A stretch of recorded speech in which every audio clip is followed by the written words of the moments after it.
Assalamualaikum warahmatullahi wabarakatuh. Alhamdulillahi rabbil alamin. Wa bihi nasta'in.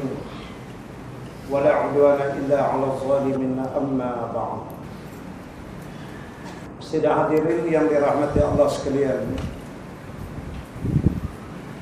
ayat-ayat yang telah dibacakan oleh Tuan Imam sebentar tadi adalah ayat-ayat yang menggambarkan kisah perjalanan dakwah yang dilalui oleh Nabi Ibrahim alaihissalam. Dalam rakaat yang pertama tadi, bagaimana ayat-ayat yang dibacakan itu menceritakan sedikit sekelumit kisah Nabi Ibrahim alaihissalam bersama dengan ayahanda yang disebut oleh Al-Quran bernama Azar. Setengah di kalangan ulama menyebutkan namanya sebagai Izar. Bagaimana kalau kita buka di dalam Quran, banyak dialog yang berlaku di antara Nabi Ibrahim alaihissalam dengan ayahnya, di mana harus kita memahami bahawasanya bila terjadinya dialog, muzakarah dan soal jawab di antara Nabi Ibrahim dengan ayahnya Azar, sebenarnya jawapan-jawapan dan hujah-hujah, kepelbagaian alasan yang diberikan oleh ayahnya, itulah stand dan pendirian kerajaan Namrud itu sendiri.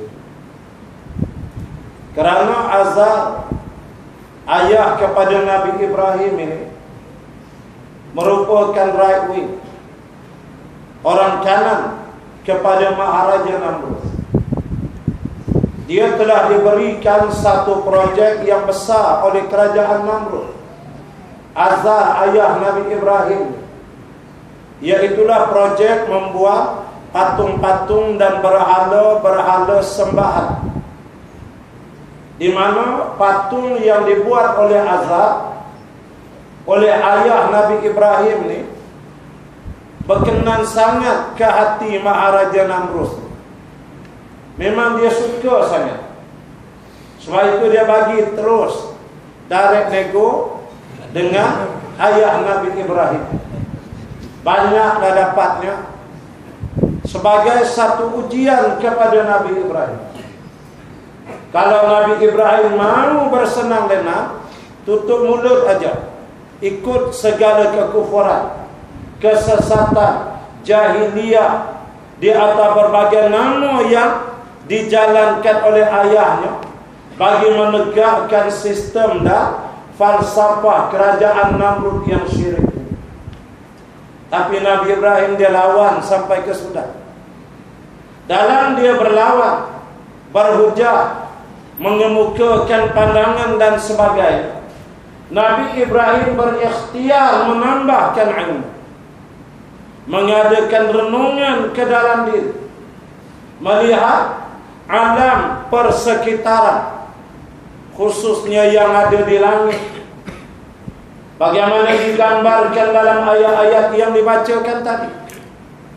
Renungan ke dalam jiwa yang dibuat oleh Nabi Ibrahim untuk mencari Tuhan yang sebenar. Sekejap dirasakan bintang, tapi ditengok bintang tu berkelip-kelip macam hilang tak hilang, ada tak ada saja. Takkan Tuhan macam ni, dia mengalih ke bulan pula. Inilah kata dia Tuhan bulan. Tahu-tahu bila siang hilang pula bulan, keluar matahari. Nabi Ibrahim kata, sesat aku. Adakah aku menganggap bulan tu Tuhan? Rupanya yang ini lebih besar, kata Nabi Ibrahim. Tak tahu datang maghrib, hilang pula matahari. Di saat itulah dia beristighfar dan pasrah. Dia Islam. Dia menyerahkan dirinya di hadapan Allah Subhanahu wa ta'ala.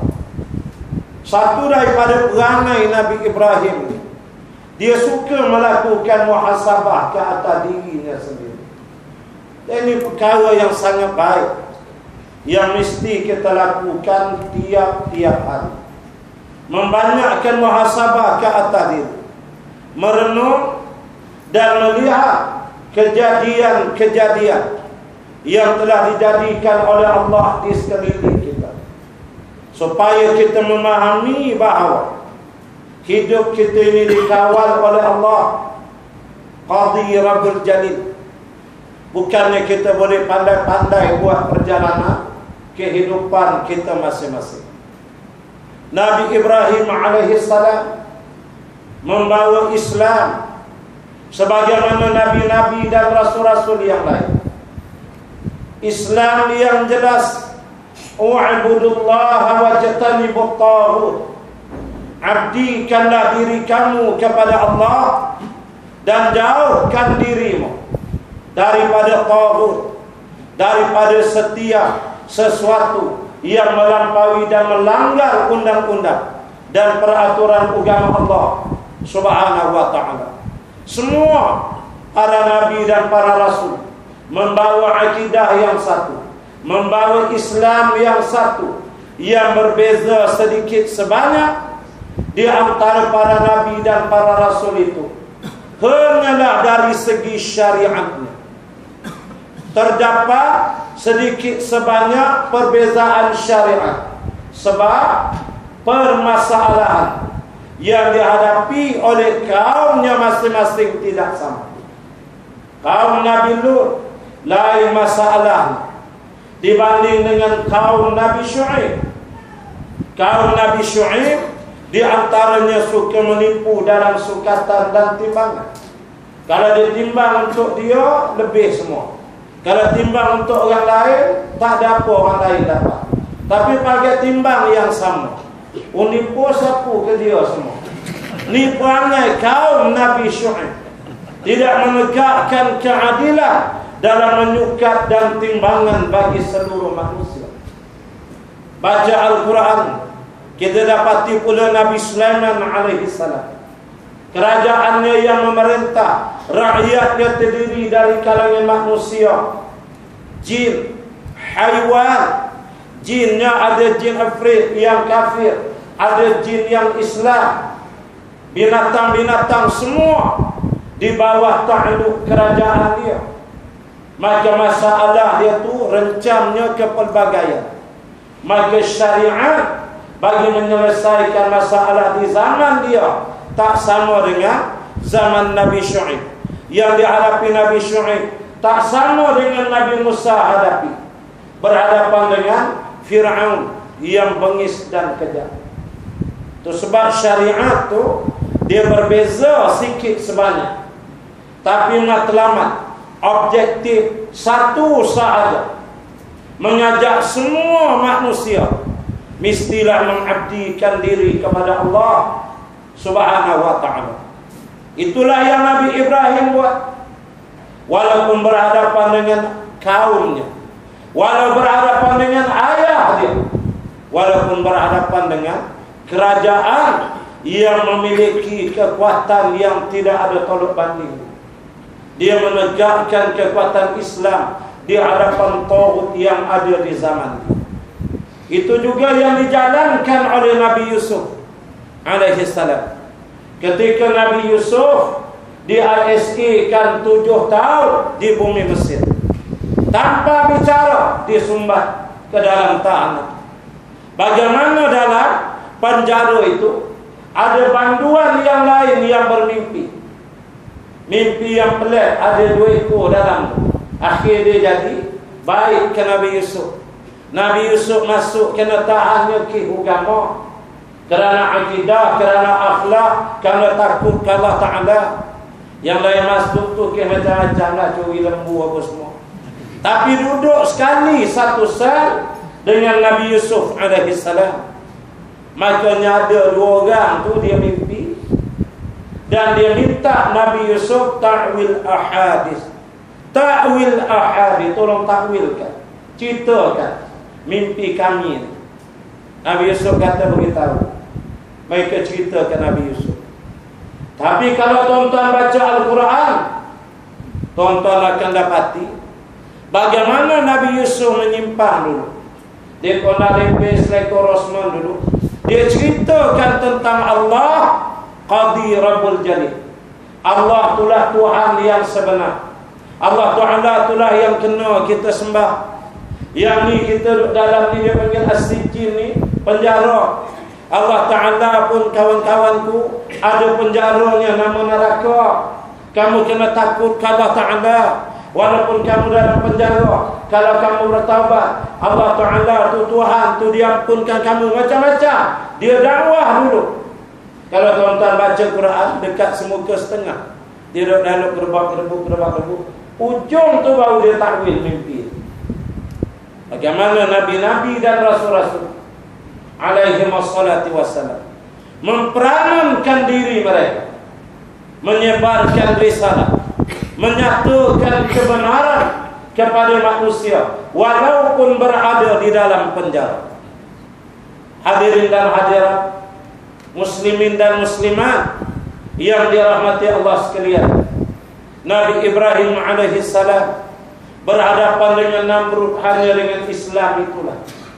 Demikian juga Nabi Musa alaihi salam berhadapan dengan kerajaan Fir'aun dengan Islam yang diperintahkan Allah untuk menyampaikan. Demikian juga Nabi Yusuf, bahkan seluruh nabi-nabi dan rasul-rasul alaihi wassalatu wassalam, mereka menegakkan Islam di hadapan seluruh manusia. Tidak lari daripada apa yang diperintahkan oleh Allah ke atas mereka. Maka itulah satu daripada tugas, tanggungjawab yang Allah Ta'ala telah taklifkan, telah memfardukan ke atas tiap-tiap orang di kalangan kita ini, supaya dalam apa keadaan sekalipun hendaklah kita menceritakan Islam kepada manusia, menyampaikan. Kadang-kadang skop ni dia jadi kecil. Kadang-kadang kawan-kawan kita dalam jama'atul tabligh, mereka je buat gas, buat bayar. Tu pun dalam masjid surau aja. Bila pergi keluar kan dari halau oleh orang. Sebab itu semua tiap-tiap orang mesti memperanankan diri. Kerana Islam mesti memerintah. Tidak boleh Islam diperintah macam hari ini, tak boleh. Dia mesti tegak dalam bentuk sebuah daulah, kepimpinan, kerajaan dan pemerintahan. Islam yang dibawa oleh Nabi sallallahu alaihi wasallam adalah Islam yang syumul, Islam yang menyeluruh, yang kamil, mutakamil, yang lengkap, melengkapkan di antara satu dengan lain. Ketika Nabi sallallahu alaihi wasallam hijrah ke kota Taif, ketika dilontar dengan batu pecah kepada, baginda sallallahu alaihi wasallam beristirahat di sebuah kawasan kebun anggur milik seorang pemuda bernama Edas radhiyallahu anhu. Di mana Edas, dia tengok Nabi, dia kesian, lalu dia bagi setangkai anggur kepada Rasulullah sallallahu alaihi wasallam. Rasulullah petik, ambil setangkai, ambil sebiji, makan. Asy-Syahid Said Qutb rahimahullah ta'ala di dalam kitab tafsirnya Fi Zilalil Quran, in the shade of Al-Quran, telah menyebut bahawasanya setangkai anggur yang dipegang oleh Nabi sallallahu alaihi wasallam pada hari berada di Taif itu, setangkai anggur itulah gambaran jamaah yang telah menegakkan Islam dalam sejarah. Di mana kalau tengok kata Asy-Syahid Said Qutb, setangkai buah anggur, pertama pemegang itu di atas sikit dia untuk pegang. Itulah akidah la ilaha illallah, di mana akidah mesti ditegakkan dengan ilmu. Cuba lihat bila kita buat tahlil, afdalu zikri fa'lam annahu la ilaha illallah. Sebaik-baik zikir, ingat Allah Ta'ala. Fa'lam, hendaklah kamu berilmu dan mengetahui.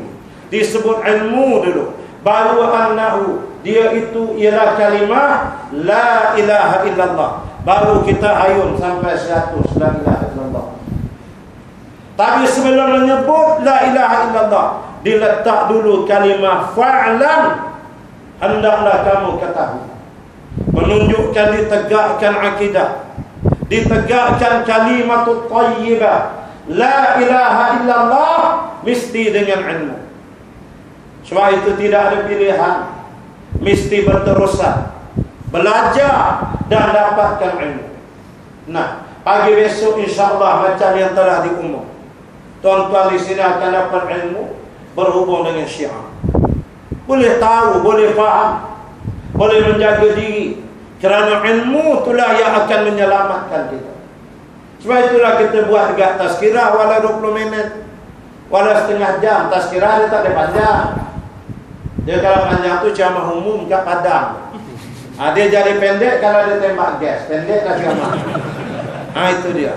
Jadi kena faham, kalau tazkirah dia tak panjang. Tapi kena mengingatkan, fadzakir innama anta mudzakir. Beri peringatan. Kerja kamu tu bagi ingat, jangan ikut tak ikut sudah. Allah Ta'ala akan menghukum tiap-tiap orang dari kalangan kita. Banyakkanlah beristighfar dalam mengakhiri Ramadan ini, dan menyambung istighfar sehingga kita mati. Kerana istighfar ini besar fadilat. Pernah diceritakan, ada satu hari Imam Ahmad bin Hanbal rahimahullah ta'ala, dia berjalan, kemudian nak singgah di sebuah kawasan istana. Dia nak menumpang bermalam, tapi tak dibenarkan oleh pihak istana. Lalu Imam Ahmad kata, saya nak tumpang aja. Dia kata tak boleh. Akhirnya jadi macam bertengkar. Tiba-tiba lalu seorang penjual roti. Dia ni tukang buat roti. Dia dengar bising, dia berhenti. Dia kata, apa berlaku bising depan? Lalu pengawal istana kata, hamba Allah ni, dia nak tumpang mana? Boleh. Ni istana. Lalu kata penjual roti begini, dia kata, marilah ikut saya. Tumpang dia lah bermalam di rumah saya. Tapi saya nak pergi tuan, nak pergi tahu, saya ni tukang jual roti dan saya buat roti. Masa tuan nak tidur tu lah saya start uli gerbak di lembuk tepung saya. Jadi kalau saya uli tepung tengah buat roti, tilam saya tepi kat dapur api tu kosong. Tidur bertepi api tukang buat roti. Jadi tuan nak tumpang tidur situ aja. Kata Imam Ahmad, tak apa, boleh lah. Asal dia dapat, saya tidur beristirahat di situ. Lalu pergilah dia ikut tukang jual roti. Sampai di rumah malam tu dia nak tidur, tak boleh nak tidur. Duduk dengan bising gerbak empuk tepung tu satu hal. Lepas tu yang tukang buat tu tak berhenti beristighfar. Astaghfirullahalazim, duk empuk tepung tu. Astaghfirullahalazim. Bila dia nak tidur? Kata Imam Ahmad, kacau aku macam ni, nak tidur macam mana? Dia sudah try lah, pejam mata tak boleh. Dari kanak subuh yang tu dia bunyi sambil masak tu, astaghfirullahalazim, astaghfirullahalazim. Akhirnya Imam Ahmad pergi. Dia kata ni jenis pelik tukang buat roti, jangan jumpa sambil masak istighfar. Ya, kita duduk nak buka puasa tu kalau boleh istighfar. Tapi jaranglah dah lapar. Roti aja. Istighfar ke mana apa ke mana. Alhamdulillah tak bunyi. Dah terberak kan baru bunyi alhamdulillah. Macam mana? Jadi Imam Ahmad bin Hanbal, dia pun pergi ke dapur. Dia kata, tuan, minta maaf saya tak boleh tidur. Itulah dia kata, astaghfirullahalazim. Saya dah kata dah, astaghfirullahalazim. Dia duduk istighfar. Lama-lama Imam Ahmad tanya, dia kata, tuan, tak pernah saya jumpa orang undi tepung istighfar banyak sangat. Dia kata, kalau kamu nak tahu, arwah ayah saya pesan ke saya, supaya dalam hidup ni beristighfarlah, nescaya kamu akan dapat apa yang kamu hajatkan. Dan saya dah amal, dah istighfar ni lama. Alhamdulillah, semua yang saya hajat dapat. Kata Imam Ahmad, dan kalau semua tuan dah dapat, berhentilah istighfar. Saya nak tidur. Boleh malam ni pun tahu embrek jadilah dulu. Dia kata tidak, minta maaf, saya akan tunggu istighfar lama lagi. Sebab ada satu lagi hajat saya belum terkabul, kata dia. Lalu ditanya oleh Imam Ahmad, apa dia? Untuk pengetahuan tuan, kata pembuat roti itu, saya berhajat minta dengan Allah Ta'ala, saya nak bermalam dan nak berhadapan wajah dengan Imam Ahmad bin Hanbal, orang alim di negeri ini. Terkejut Imam Ahmad, dia pula duduk jual roti, dia kenal terponcak kunci aja.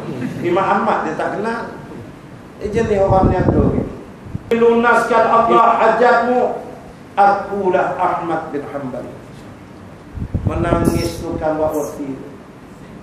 Dia kata, telah aku sebut kepada kamu wahai Imam Ahmad, demi Allah istighfar menyampaikan hajat segala yang kita nak. Jadi ingat, istighfar ni dia bukan menghapus dosa semata-mata. Itu yang utama juga. Tapi orang yang rajin banyak beristighfar, maka Allah tunai segala hajat yang dia nak. Barangkali kurang istighfar kita, main mengelak nyuruk-nyuruk dengan bini itu yang payah nak kahwin dulu. Cuba banyakkan istighfar. Nah, ini contoh dengan cara dah merah betul. Ini contoh aja. Banyakkan istighfar. Nanti Allah Ta'ala bagi apa yang kita nak, insyaAllah. Kita yakin kita dari kalangan orang-orang yang mahu membersihkan diri, walaupun kita tahu kita belum bersih lagi. Kita dari kalangan orang-orang yang mencintai ilmu, walaupun kita tahu kita jahil lagi. Maka dengan kita kembali iringkan dengan istighfar yang banyak, InsyaAllah apa yang kita hendak Allah Ta'ala akan bagi, Allah Ta'ala akan kurniakan. Tidak ada yang mustahil di sisi Allah. Terlalu mudah bagi Allah Qadirul Jalil untuk memberikan apa sahaja yang dihajati oleh manusia. Maka di antara perkara terpenting yang paling besar, yang hendaklah jangan kita tinggalkan sampai kita mati, ialah tilawatul Quran. Membaca Al-Quran. Baca kalau boleh dapat hafal. Hafalkan Quran yang ambil ayat pendek-pendek. Ambil surah Latin dulu dari bawah, naik kata sikit-sikit macam tu. Ni kau tembak terus surah Al-Baqarah, 8 bulan tak hafal-hafal lagi, mula naik fedah. Kita ni jenis cepat fedah pula. Lepas tu mikir, aku pun bukan ustaz, bukan pernah jadi imam, langsung tak hafal. Ambil yang sikit-sikit, pelan-pelan kita buat, ya? InsyaAllah. Mudah-mudahan kita harap saat-saat kita nak mati itu kita dah masuk di kalangan orang yang menghafal Al-Quran. Ini yang kita hajat dan kita harapkan. Terus kena beramal, jangan berputus asa, jangan rasa lemah dan jauh daripada rahmat Allah. Karena Allah Ta'ala itu sentiasa kasih dan sangat sayang kepada para hamba yang suka beristighfar dan bertaubat. Dan ambillah sikap Nabi Ibrahim, berjuang bagi menegakkan risalah. Begitu juga Nabi Yusuf menghadapi ujian adik-beradik. Nabi Muhammad menghadapi ujian adik-beradik, ipar besan dia juga. Pak saudara dia Abu Jahal, Abu Lahab, menghadapi Parsi dan Lut. Tapi akhirnya Allah Ta'ala pasti beri kemenangan. Itu yang sedang dihadapi di Syria, itu yang sedang dihadapi di Mesir. InsyaAllah kemenangan pasti akan datang, percaya. Ujian ini sementara dan sekejap aja. Kerana ayyukum ahsanu amalan. Aku nak tengok siapa di kalangan kamu yang paling baik amalnya di hadapan Allah Qadirul Jalil. Mudah-mudahan kita terus dengan kebaikan iman yang kita miliki, dan kita mengadakan ibadat dalam bentuk yang meningkat terus dari masa ke masa, sehingga Allah membersihkan kita daripada syirik dan kejahatan-kejahatan yang lain, lalu mati dengan menyebut kalimatul haq, kalimatul thayyibah, la ilaha illallah Muhammadur Rasulullah sallallahu alaihi wasallam. Sekadar itulah tazkirah yang ingin saya sampaikan untuk malam ini. Mudah-mudahan ada manfaatnya bagi diri saya, muslimin dan muslimat sekalian. Kita tangguh dengan tasbih kifarah suratul Asr dan bacaan doa. Subhanakallahumma wa bihamdik, nashhadu an la ilaha illa anta, nastaghfiruka wa natubu ilaik. Bismillahirrahmanirrahim. Wal 'ashr. Innal insana lafi khusr. Illa alladziina aamanu wa 'amilus shalihaat wa tawashaw bil haqq wa tawashaw bis sabr. A'udzu billahi minasy syaithaanir rajiim. Bismillahirrahmanirrahim. Alhamdulillahi rabbil alamin. Wassalatu wassalamu ala asyrafil anbiya wal mursalin sayyidina Muhammadin wa ala alihi wa sahbihi ajma'in.